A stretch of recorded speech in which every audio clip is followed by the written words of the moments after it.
العالمين اللهم صل وسلم وبارك على نبينا وبعد. In this series of Tazkiyah pearls, this morning I'm going to talk to you about two problems or struggles that occur when the pendulum swings in the opposite direction of arrogance and vanity. And because one of them is a little bit dependent on the problem of Riyah, I talked about Ikhlas yesterday. Otherwise, Ikhlas as a concept, sincerity, is the last thing you would talk about in Tazkiyah and the last thing you would learn about. But just to allow for this thought continuum to exist, I've done it in this sequence. So the analogy that I gave you regarding a fluctuating self-value, which is a problem. Self-value shouldn't fluctuate. Nothing should be attached to it. Nothing should increase it or decrease it. But the reality is that most of the time that does happen, and people will feel more valuable if certain things occur and less valuable if other things occur. And as you are ridding yourself from this problem, accepting the divinity, the divineness and the holiness of your self-value, something that Allah subhanahu wa ta'ala granted to you that is not subject to change. Nothing makes it more or makes it less. Allah subhanahu wa ta'ala sees you to be equal to all of His creation, all humanity. There's no human being who's more human than another human being. We're all the same. However, we do continue to attach things to our self-value. And when we do well or things go our way and it swings towards feeling vain or feeling arrogant, we kind of talked about that. But what happens when it goes in the opposite direction? When it swings in the opposite direction and you start feeling low self-esteem or you start feeling inferior to others around you, what happens then? Well, there are two basic issues that come from that. And one of them is one of the four major sins of the heart, or the four major diseases of the heart, really, which is what we call hasad or envy. Hasad. الحسد استثقال رؤية النعمة عند الغير. It's a very accurate definition. It is a heaviness or a discomfort that comes from seeing others doing well or having things. Hasad has nothing to do with whether you want that thing or not. It has nothing to do with that. Right? This is a very important distinction. Hasad is not about me wanting what you have. No. Hasad is about me not wanting you to have it. Which is different. I may have the thing that you have. I may even have a better version of it. I may have more of it. I am just feeling discomfort because you are having it. That is what hasad is. Is discomfort that comes from seeing, is a discomfort. It could be something very, very subtle. It doesn't have to be, full-blown hasad could be when someone is absolutely raging because someone else has achieved something or obtained something or attained a certain status or possession or a job or whatever. But it could also be just a small feeling of discomfort that most of us brush off. But hasad is that problem. And it comes from assigning value to things. It comes from assigning value to certain accomplishments or assigning value to certain achievements or assigning value to possessions. When you assign value to things and other people get them, other people have them, then it causes a discomfort because the nafs feels, there's a threat on its way. Someone is coming up the ranks and someone is going to be pushing against you. Someone's going to be taking your spot now. For example, when we talked about Riyah yesterday, وَحُبُّ الْمَنْزِلَةِ فِي قُلُوبِ النَّاسِ, it's wanting to have status in the hearts of people.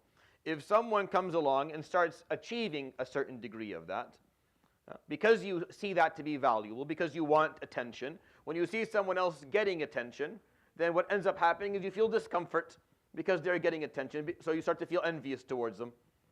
Because you see, this is why you're feeling envy, is because you're seeing someone else getting the thing that you were hoping to get yourself.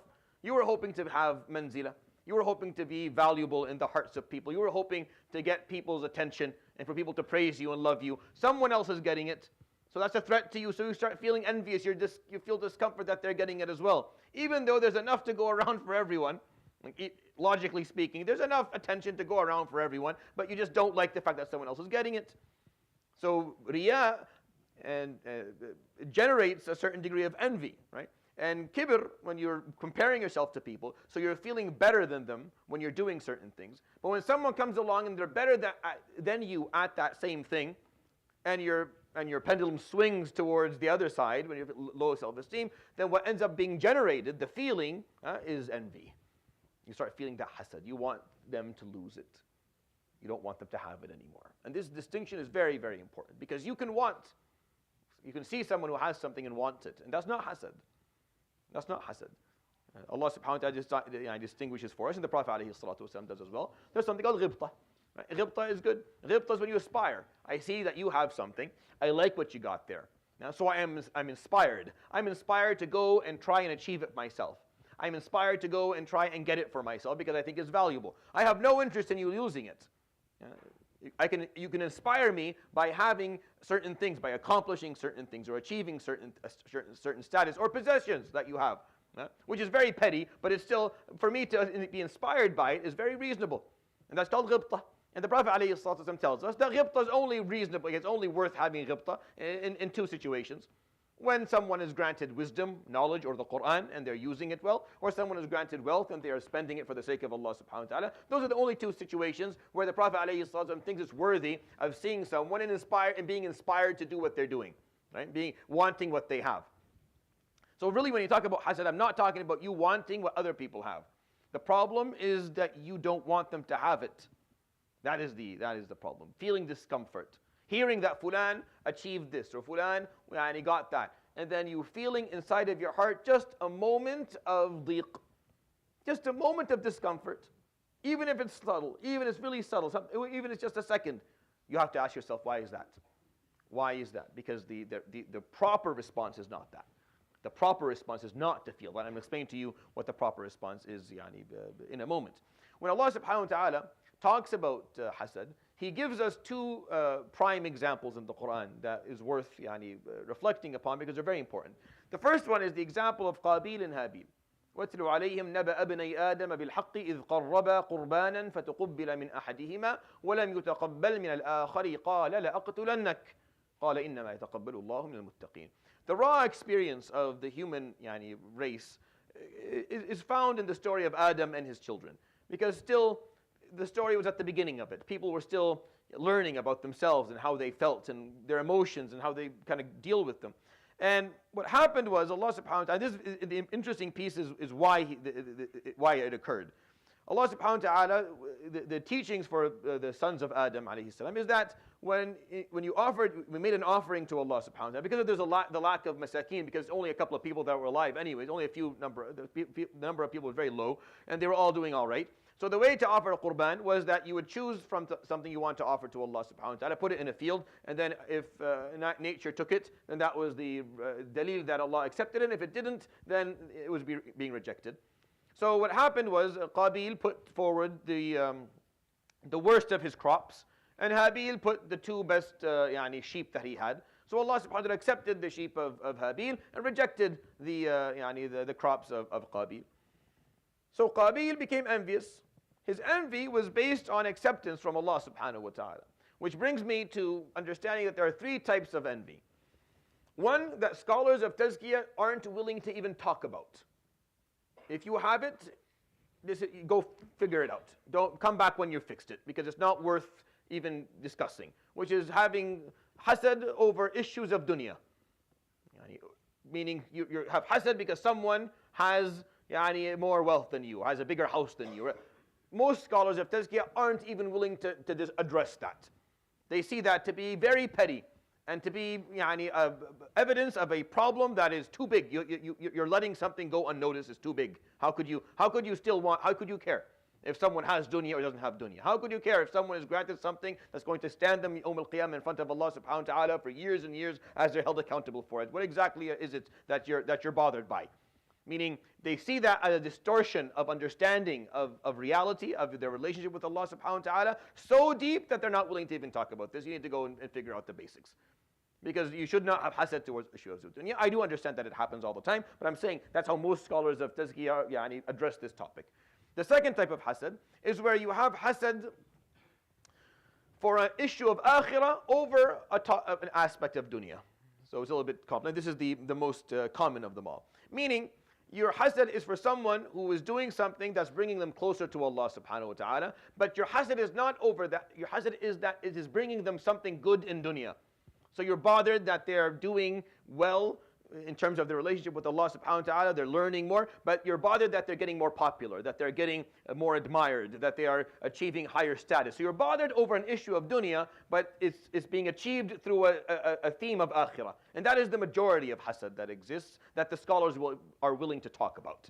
But this, removing that, not feeling hasad because someone else, for example, someone who's a hafiz of the Quran, and people admire them, so you have that hasad, you feel discomfort that they are, that they're admired that way. And whether you have the Quran or you don't, what you should do is you be inspired to memorize the Quran and learn the Quran so that you're similar, but having that discomfort that they're getting that. So your discomfort is over a dunya gain, a gain that exists in this life over something that they did for the sake of Allah subhanahu wa ta'ala that brings them closer to God.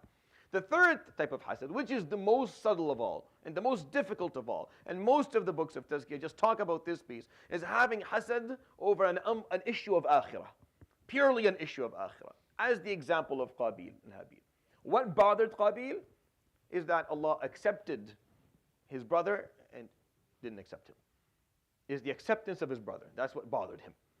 So for you to have discomfort, hasad over someone getting closer to Allah subhanahu wa ta'ala. They're not gaining anything in dunya. You're just bothered that they are making progress, that they're getting closer to Allah, they're getting higher. This is the most subtle of them all.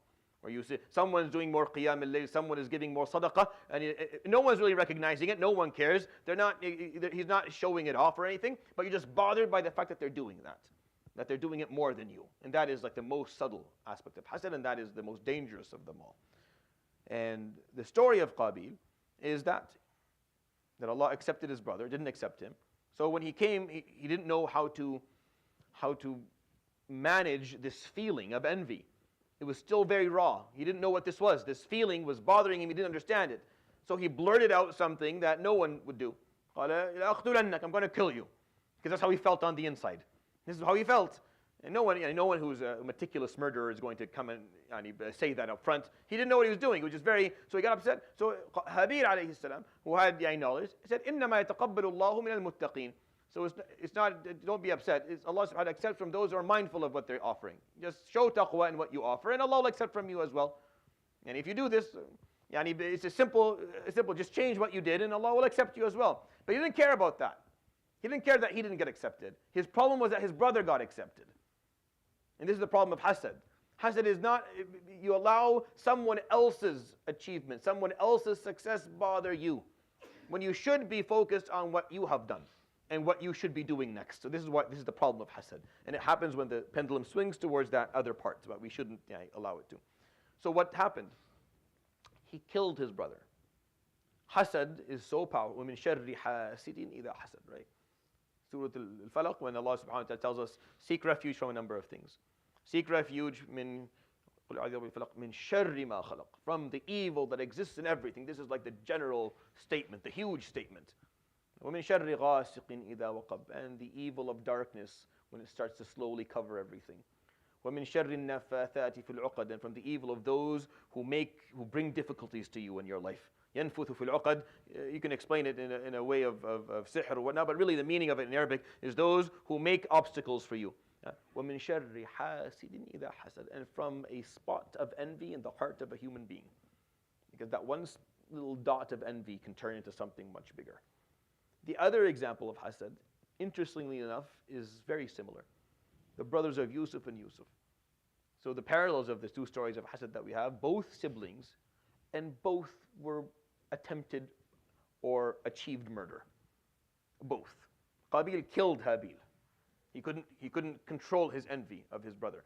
We know the story of Habil and Qabil. When we talk about it, you're told that the story is because his brother married the sister, the girl he wanted to marry. That's what we heard. That's what we're told. No.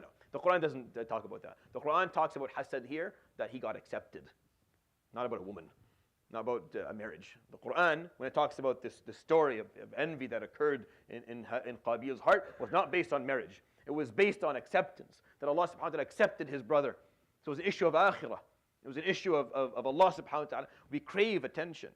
And that attention is just a matter of who we crave it from people, or do we crave it from Allah subhanahu wa ta'ala? Who is it that we're hoping to get ahead with people, or get ahead with Allah subhanahu wa ta'ala? The story of Yusuf and his brothers, the same thing. The brothers, what they were bothered by was the attention Yusuf was getting from their father. They word it out, they say it that way. يَخْلُ لَكُمْ وَجْهُ أَبِيكُمْ. يَخْلُ لَكُمْ وَجْهُ أَبِيكُمْ. You get the full attention of your father if you just get rid of this of Yusuf. What was their initial plan? اُقْتُلُوا يُوسُفَ. Kill him. أَوْ اطْرَحُوهُ أَرْضًا. Or throw him somewhere where he can't be found. So there was a few brothers who were merciful, and they said, maybe we don't kill him.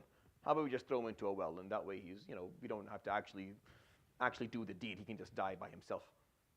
Both stories, siblings. In both stories, murder and attempted murder. That's what hasad can do. That is the strength. That is the monstrous effect of hasad in this life.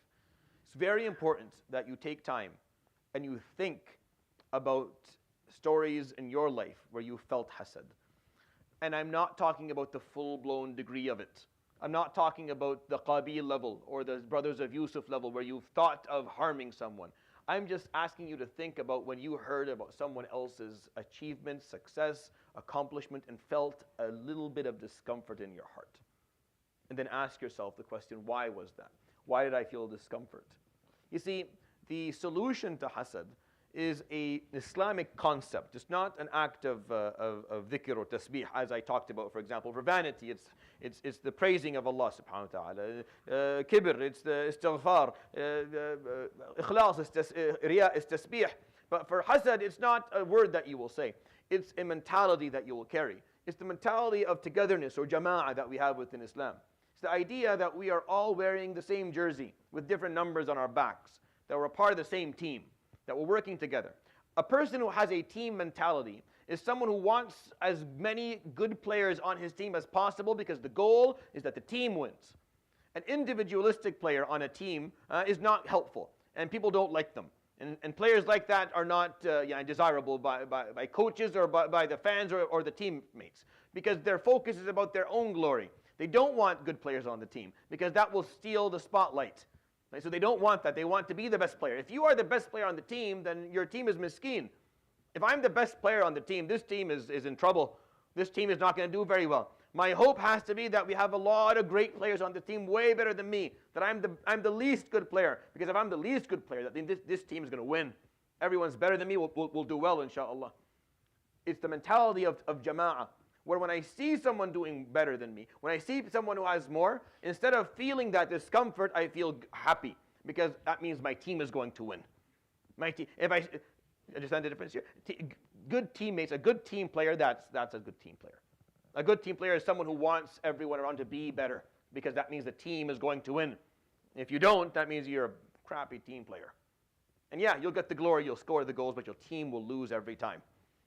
And that's not desirable. In Islam, it's understanding the concept of jama'ah and wanting others, not seeing people as threatening to you, competition that you don't want, but rather see them as teammates, as people who are helping you. This takes time. This mentality switch, this shift of a culture that happens on the inside, the mindset, takes a bit of time. But when you're able to see that, it goes beyond just your community or your family.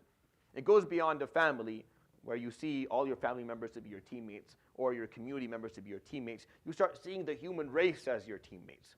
You see the better people do, the better we will be. The more prosperity, the more success, the less disease, less poverty, the more better people do. So you see people's achievements as something that is reinforcing and strengthening the position of your team in general, so it makes you happy. And the way to fix hasad is to learn to do this, is to find joy in people's accomplishments. Is to actually rejoice when they do well, to celebrate that for them. This is my trick that I'm going to offer you. There's two ways to deal with hasad. One is to question yourself, why do I feel bad? What did I assign value to that made me feel discomfort when fulan got ahead? What exactly was it? Was it because I'm threatened from a job perspective, my profession? Is it because of my popularity? Is it because of my position within my family or position at work or position amongst my friends? What is it that this person threatened that I assigned value to that is now making me feel less about myself, causing hasad? That's the first one. Ask the question, why? Ask a couple of whys in a row, you'll figure out what the problem is, you can fix it. The other one is change your mentality. Be the person who once someone achieves something, they come to tell. Because they know that when they tell you, you're going to be genuinely happy for them. You're going to celebrate it. You're going to go around telling other people, making dua for them, happy that they got that. In tears because Allah subhanahu wa ta'ala granted them something beautiful. Yeah? This is a trick that I've learned in my life. It's very, very meaningful. Instead of seeing people as threats, see them as potential of khair. You never know which one of them is going to be the next Salah ad-Din. You don't know which one of them is going to make the next breakthrough for the human race over this ummah in general. So if you are behind them, pushing them forward, if you are in their corner, trying to help them be better, then you are contributing to that. Right? And what will happen in your life when you actually feel that way is you will become the person that they come to, that they'll want to tell first. When they do get something good, they'll want to tell you first because they know, we sense the genuineness of how people feel about us. We sense it. Suddenly, on a deeper level, like I said, we're very sensitive to things and how people feel. So we know if someone's really happy for us, or maybe there's something else. Maybe they're not, they're saying, Mabruk, Mabruk, but deep down inside, it's not really the feeling. Mabruk, they're going to go and feel depressed at home. Depression and anxiety comes from existence of people around you. Take a person, pluck a person out of society and put them on an island on their own. They're not depressed or they're not anxious. They're probably hungry and scared and lonely, right? But they're not depressed or anxious because there's no people around to compare to. There's no envy. And none of that exists. There's no need to compete or to compare. There's no filling in any gaps. There's no expectations, no entitlement. None of that is there, so they don't feel that. They'll feel other stuff, but not that. So if you change that feeling, if you start looking at people as potential teammates, that people, they do well, that means we're all going to do well. Alhamdulillah. And you're not attaching your self-value to what they're doing. It's a beautiful, beautiful thing. Wallahi, it's beautiful. That's how he was, alayhi salatu wasalam. They love to come and share good news with him, alayhi salatu wasalam. I was told by my teachers when I was younger, alhamdulillah, Shaykh al-Shukri, he said, share your successes with people you love. And share with, or people who love you. And share your failures with people who really love you. Share your successes with people who love you. Because if you don't, you will create hasad. So not only should we be careful of having hasad, we have to be careful of generating it. Now, be careful of generating it. Hasad is so powerful that it has a mystic power attached to it. Hasad is so strong that there's a ghaib aspect of it, of ayn and hasad, that affects you that in a way that you don't fully even understand, that you can't even understand. That's how powerful it is. It exists in another realm as well. Hasad affects people directly, but it also affects people indirectly through ghaib, in a way we don't understand. That's how powerful this problem is. So be careful of generating it in the heart of someone else. Be careful of what you show people, what you share with people. Right? And then be careful of what you share with them on the other side, because you can generate the opposite. You can generate within their hearts a feeling of arrogance, and it can ruin them. So this is in a nutshell kind of what you're going to look at when it comes to envy.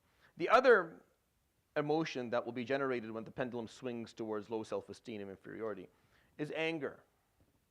Anger has a number of different causes, for sure. One of them is when your self-value is threatened. When someone threatens your self-value, when someone is in your face and makes you feel less about yourself. When you feel less about yourself and it swings in one direction, how do I bring it back? The nafs wants to bring it back. The nafs wants to bring back stability or arrogance. So how does it respond? It responds through anger. Mind you, every feeling that comes from the fluctuation of self-value is a toxic feeling. Every feeling, every emotion that is generated by the fluctuation of your self-value, whether you feel more about yourself, vain or arrogant, or less about yourself, you're envious or angry, all of these emotions are very toxic. None of them are good. Even love, when love is generated by a fluctuation of self-value, is also toxic. Real, genuine emotions only exist when self-value is stable.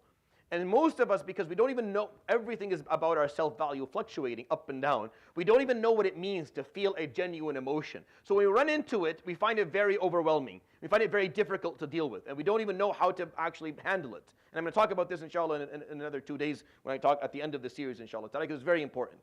But one of the emotions that is generated when you feel that your self-value is threatened is anger, which is why people lose their temper. If they feel that their self-value is threatened, that someone says something and it lowered their status, it made people think less of them, and they care what people think about them, their self-image. They care about that a lot.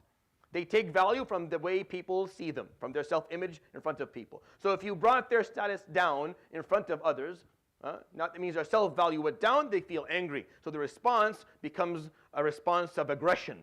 It becomes a response, why? Because we're vigorously and aggressively trying to swing the pendulum in the opposite direction. And that's the problem with having anger. So when you want to learn, when the Prophet ﷺ said, لا تغضب, لا تغضب, kept on telling the guy, لا تغضب, don't make decisions when you're angry. Don't say things when you're angry. The reason being is because when you're feeling that way, everything you do is toxic. Anger actually is an important part of being Muslim. يقول عليه الصلاة والسلام إن من أوثق عرى الإيمان الحب في الله والبغض في الله. In another hadith, الغضب لله. One of the most important parts of being Muslim is having anger for the sake of Allah subhanahu wa ta'ala. But this anger is not toxic. It's not attached to your self-value going down. It's attached to the fact that you saw zulm, you saw oppression, you saw Allah subhanahu wa ta'ala's commands being disrespected, you saw people being harmed. So the ghadab that it generated was a ghadab that was not affecting your self-value, which means you have control. The problem with anger is when you don't have control. If I can figure out what your button is, if I can figure out how to trigger you, how to make you feel less, how to make you feel threatened. If I figure that out, then I carry in my hand your remote control. You don't now behave how you want to behave. You behave ala kayfi. Even if you bash my face in, even if you, if you kick until my home, if you literally wipe the floor with me, I still won. Because once I'm done and I wipe the blood off, I still have the remote control. And I can make you do something. Here. Do you behave like this? Do you scream and yell and say things that you shouldn't say and hurt people? No, you don't. Oh, yes, you do. If I want, you will. I get to control that. You don't get to control that. You're like, no, I'm someone who is peaceful and I'm kind. Really? Well, if I want, I can make you something different. That means you don't control yourself. I control you. All I have to do is say the right word, and then you'll turn into something different, and you'll start swinging punches. You wouldn't do that. After you're done, you're like, astaghfirullah, I shouldn't have done that. Yeah, I know you shouldn't have done that. But you're not in control. I am.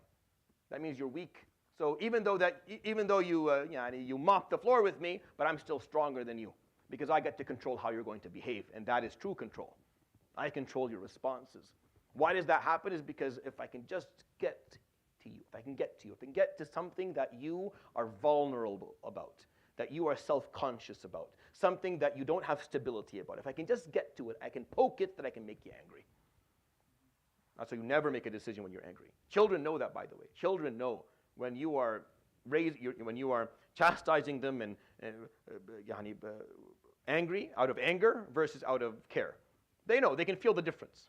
It's palpable. When you ضربت عراسه, he'll know if that was because he did something wrong and that's for him to learn so that he becomes better, versus you were frustrated, so you slapped him. Why were you frustrated? Because he's your son and he's ruining your image in front of people in the way he's behaving. You need to hold on to your image. You spent a lot of time trying to build yourself up, and now this guy is going to flush it down the toilet.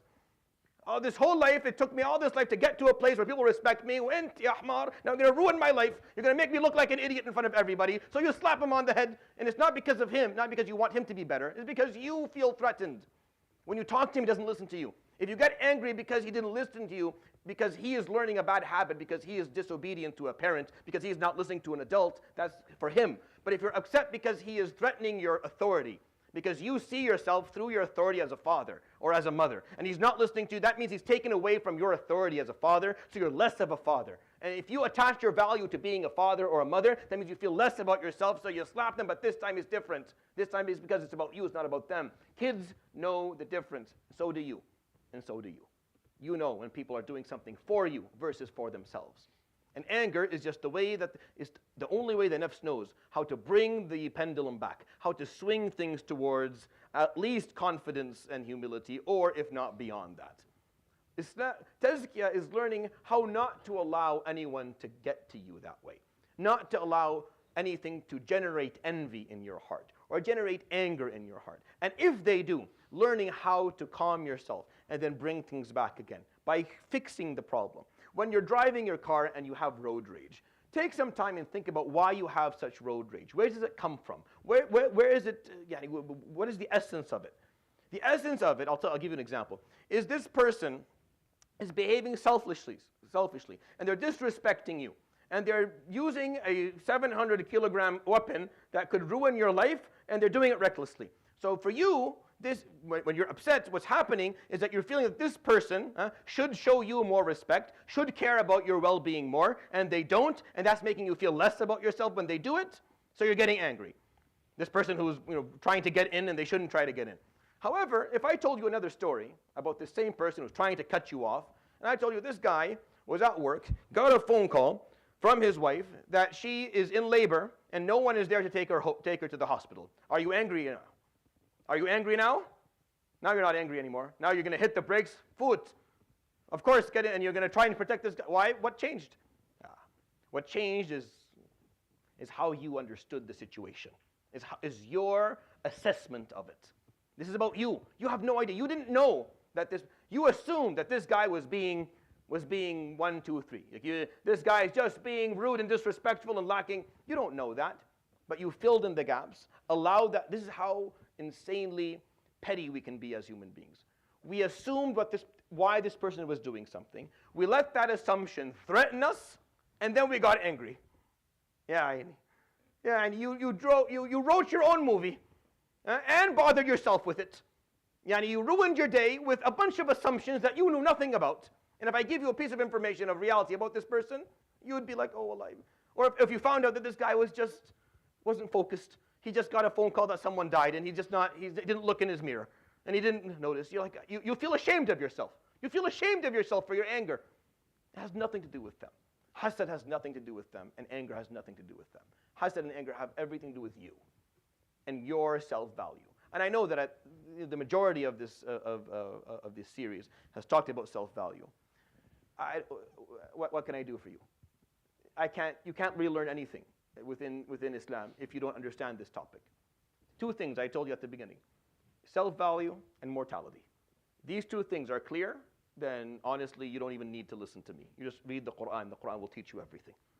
But if these things are unclear, then before you can talk about khushu' and hudur and closeness to Allah and all the stuff that you want, all of the joy that you hope for within your acts of worship and the commitment and the stability and the peace of heart and mind and the ability to have grit and not to lose your way, before we can talk about that, you have to have these 2 topics. You have to have them stable, solid, because a lot of, if not all of the diseases of the heart are generated by a lack of clarity on them.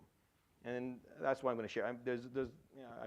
I'll end with that, or else we'll go on forever. Take some time and reflect on hasad, and reflect on the discomfort that you feel, and see if you can change your mentality about things. See if you can change your mentality about when people do well and how you feel about that. And see if you can figure out the triggers of why you get angry, and see if you can learn to control them. The Prophet ﷺ, I'll end with this. When people get angry, he would tell them, when shaitan, he kindles the fire, he blows into the fire. There's a little bit of fire there, and he blows into to make that rage, so that you say and do things you don't want to do. Just calm yourself down. Go make wudu, استعيذ بالله من الشيطان الرجيم, and remove yourself for a moment and calm your nerves, and then come back and speak when you're not angry. You see, someone can come in my face and put me down and say horrible things to me. And I can respond to him. I have to put him in his place. But there's 2 ways to do that. Either I do that with anger, meaning I lose control, and I do that and he's gotten to me, meaning he's actually changed me, right? Or I'm calm. He's saying all this stuff. It doesn't bother me. It doesn't affect me at all, because what he's saying does not really get to me. What you're saying means nothing. But you shouldn't be saying it to me, because that's not appropriate. You have to be respectful. When they're done, I also put them in their place, but I'm collected and calm. I can tell you that 10 times out of 10, if you saw the response of 2 people, you will always choose to be the collective and calm one. Because the other one is weak. You know they're weak, and you know they're vulnerable. Even if you're buffed up and you're muscular, and you can actually take this guy. It's not the point. You want to respond with collectivity and with calmness. And that requires you not to allow your anger to tell you what to do. And that requires for you to be able to control the fluctuations of your self-value and not allow anyone to affect that in any way. And figuring that piece out, figuring out why it bothers you, is really the basis of understanding this. I'll end with that, inshallah ta'ala. Subhanahu wa bihamdik. Shadu an la ilaha illa anta astaghfiruka wa atubu ilayk. Wa sallallahu wa sallam wa baraka ala nabiyyina wa habibina wa qurrati a'yunina Muhammad wa ala alihi wa sahbihi ajma'in. Jazakumullahu khayran.